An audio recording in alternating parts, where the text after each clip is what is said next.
Andale and Zari. I see y'all. Mm-hmm.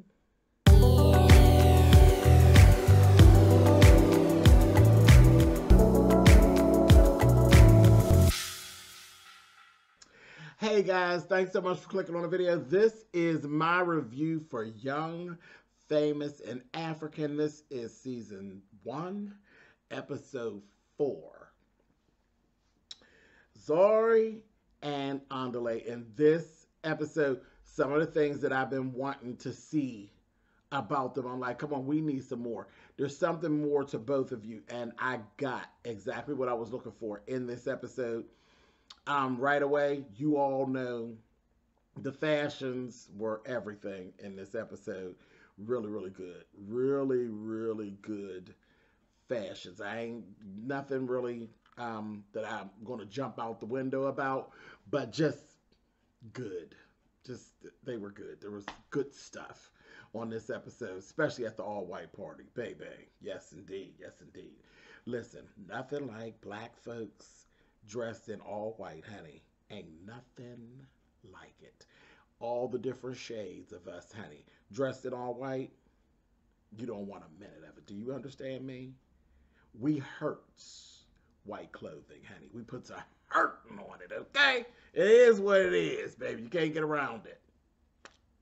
Nothing like it. Anyway, okay, so Zari and Andale there was this little tea sip, and Diamond's gone. Diamond done gone on off to Tanzania, and baby, didn't I tell y'all?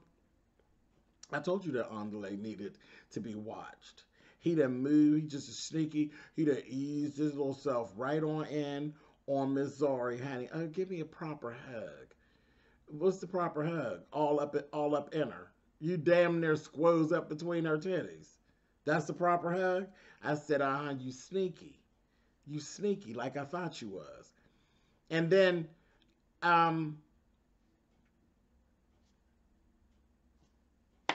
look, yeah, you sneaky. That's all. You sneaky, and you're not to be trusted. See, all them questions and all that, not to be trusted. You're trying to build a case for what you get ready to do. Mm. Cute, but really, really like a little weasel, honey. A mess. Anyway, moving on. So listen to this. This little cocktail sip, little tea sip, was put together by Annie and Swanky so that she could announce that she's actually going to be renewing her vows and everything like that. So at the party,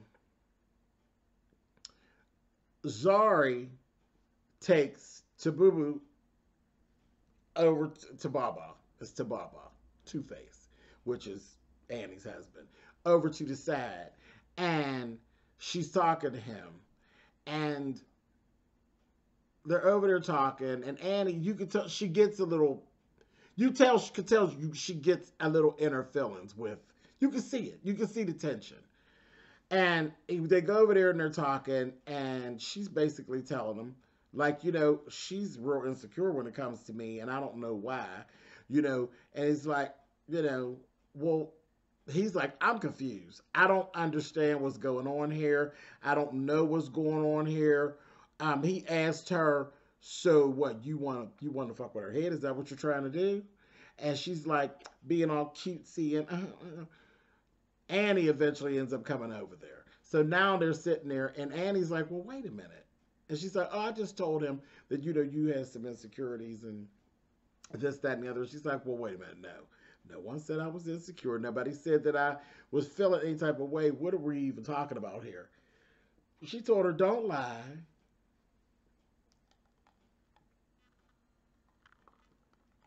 So what she's doing is putting Annie in a position of weakness, making you look weak, and embarrassing her in front of her husband. So Annie fired back at her, and didn't I tell y'all that the little colorist statements was going to come up? Didn't I tell y'all? I told y'all. Now, they may not delve into it, but sure enough, Miss Annie said, not once in this episode, but twice in this episode, she told her, she said, girl, he doesn't even like that. He likes dark girls. I said, oh, Annie. Okay. He likes dark girls. I said, oh, that was ugly. And then she said, Zori said, I never banged your husband. I was like, keep in mind, these people just met each other. It's been like weeks. And I was just like, whoa. But then in that whole little conversation, something is not right. Something's not right. He's over here and he's all confused about what's going on. And when we got down to it, she still never found out where they knew each other from. Still never found it out. All right, next thing that actually went down at that little tea was Naked and Connie actually had a little conversation where he apologized to her for upsetting her in their last, sit down that they had. And he and Kaylee are actually, they're still going to counseling. So they're actually still attending sessions. And oof, we got to the bottom of that. I was like, baby, y'all wasted money. Y'all wasted money. But y'all see in a minute when I get to that. But anyway, and he basically told her about her and Causey. Said, he has you dickmatized. Period, point blank. Ain't no real apology or nothing that need to be said. Whenever you get through with it, you'll get through with it. But at this point right now, Chai kept saying he done shot that nerdy nut up in you. I said, oh. He lets her have it. I'm not changing from what I said in my last review. I think they got a friendship, but I think they're actually the perfect mate for each other. And that's what that little situation is. Kaylee is just for now. And like he said, he thinks Causey is just for now. So listen, moving on. Next thing, Andale and Zari.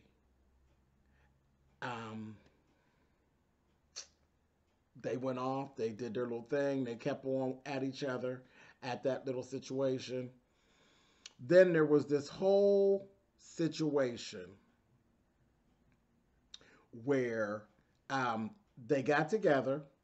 And he actually did ask Zari to go out on a date. She basically has said yes. After that, there was a little meeting with Connie, Naked, and Andale. And they told him, listen, you are out of the bro code. You're like literally out of order. It's disrespectful for you to be pursuing her right behind Diamond's back, because you didn't do any of this while Diamond was here. You're doing this literally behind his back, and it really does violate the bro code. It does. All this, I'm never one for dating friends as exes, and I just think that's tacky. There's too many people in the world that you have to date your friend's ex, but whatever.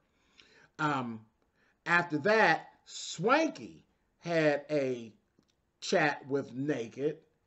And this is where all of the beans got spilled about the situation with him and Kaylee. He told she doesn't live there. Now, I was under the impression that she actually lived there. She doesn't live there. And he basically wanted her to go home. He said if she only was there like 3 days a week, then I could be more romantic with her. But the fact is that she's there all the time. Y'all wasted y'all money on counseling. Y'all don't need no counselor. Y'all need to go on and leave each other alone. Because y'all don't want the same things. And let me tell you something, DJ Naked. Until you find a woman that you don't mind being there 7 days a week, 24 hours a day, you don't need to marry nobody. Because that's what marriage is. Like, well, I'm going to take that back. Because that's not always what marriage is. You might find someone who actually doesn't mind being married and living that way. But you got to find that person. It ain't Kaylee. Kaylee wants the 7/24. That's what she wants, 24/7. All day, all night, me and you.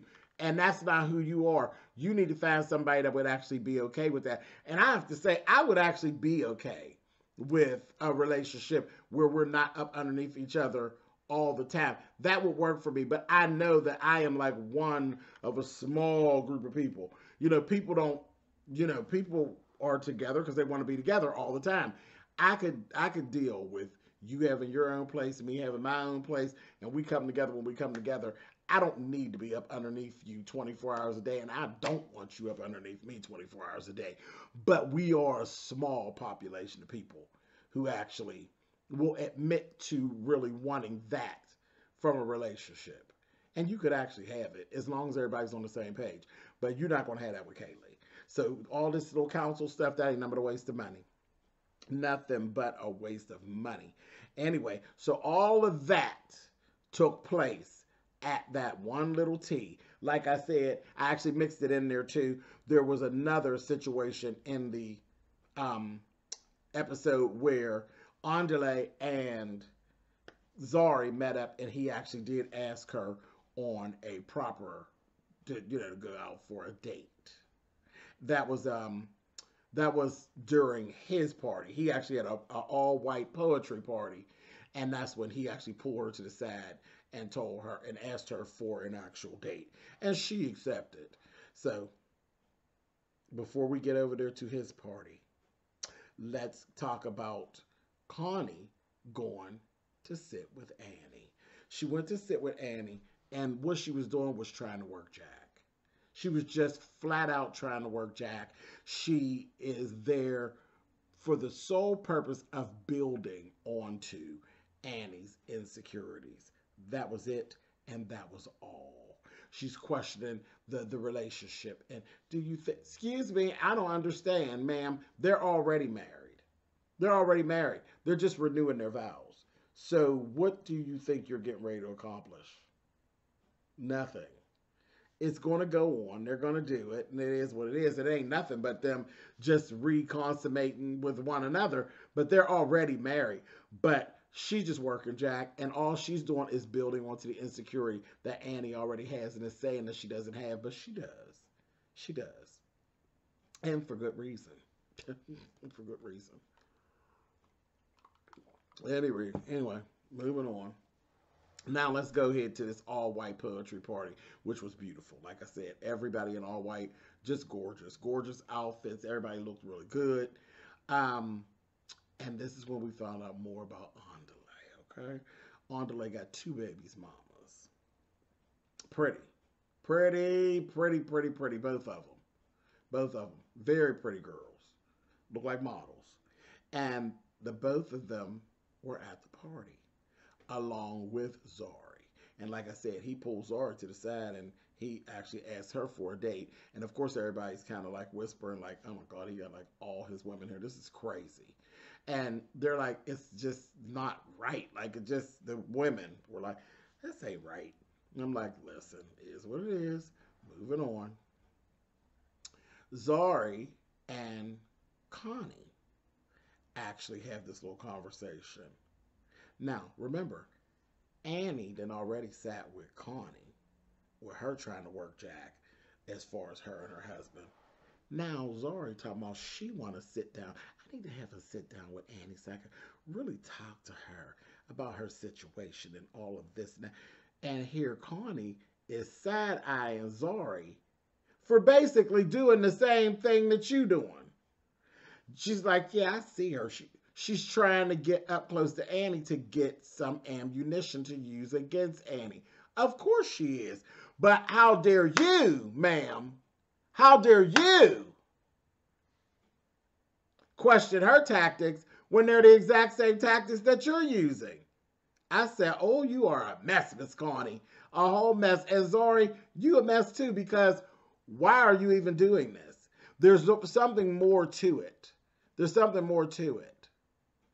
Annie had a little sit down with Kaylee, and she said it again. She told her, she said, I'm not worried about no Zari, because my husband likes dark girls. Annie also likes small girls. I said, Annie, I said, oh, I know this one ain't gonna sit well with the watching public. You know, you done came for the fluffier girls, and you coming for the dark skin, for the light skinned girls. I said, oh, Jesus. I was like, all right, we'll see. We'll see what happens.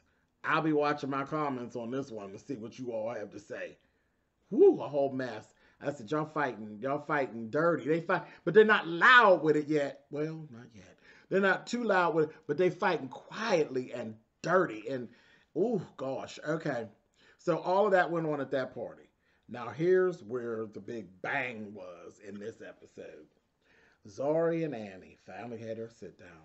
Baby, when I tell you, it wasn't 2 seconds, and it went left. I said, oh, here we go. Maybe she got to telling her, you are disrespectful. You're disrespectful for you to come and try to pull that little stuff and try to embarrass me in front of my husband. She said, you were violating, and what was the word that she used? You were trespassing. She said, this is my family. You were trespassing, and you had no fucking right to be trespassing. I said, you know what? I never heard anybody put it that way, but I liked her choice of words. You were fucking trespassing. And how dare you? I said, you were. Zari, you were. And you were doing too much. You were. You were doing too much. And I was like, okay. And she told her, but you're insecure. Your insecurities are going to be why you can't be happy and what's going on, because you're insecure. Now, that's true, too. That's true, too. She had got up and told her, listen, she said, she told her again about the trespassing, told her she was out of order, told her this is why you can't keep anyone, Zari, is because you're too disrespectful. You're disrespectful, and that's why you can't keep nobody. And she told her, bye, bitch, and went to walking away. And she was walking away because actually at that point, I have to be honest with you, Annie, you were losing the argument. She touched you in your spirit. You know she's telling the truth. You are insecure. You're very insecure. You have good reason that you ended up being that way, but you're insecure. It just is what it is, and you can't even hide it. It comes out. You haven't learned to. It comes out, and they can see it, and they're going to use it against you. That's just what people do, honey. And she told her, no, you and your silly marriage. I said. And then she said, I knew him before you did.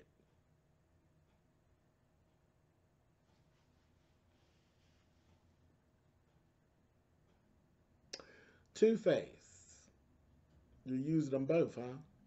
Using both your faces? Talking out of both sides of your head? What's she talking about? She knew you before you knew Annie? So she's like a childhood friend? And ain't nobody never said nothing. Because the question, in all these episodes, the question still never got answered. How do you know her? And where do you know her from? And if there's nothing to it, why is it such an issue to answer the question? Him or her? Now, he done went on back home. And she playing games. Something ain't right. Something is not right. And I need answers. I know Annie need answers. Anyway, listen. This has been Young, Famous, and African. This is season 1, episode 4. Child, just getting better and better, child. Mess. Pure D mess. But Miss Annie, you better get it together, girl, because they know that you're insecure, and those women are going to keep on beating you down with that girl. You're always going to lose until you learn to pull that in and don't let that frazzle you, girl, when you're trying to argue with them. Because, girl, you didn't even move, Miss Zari, honey. She's damn near laughing at you, girl. You got to get that together, girl, or you're not going to win these arguments. Anyway, listen, I'll catch y'all on the next episode. Later.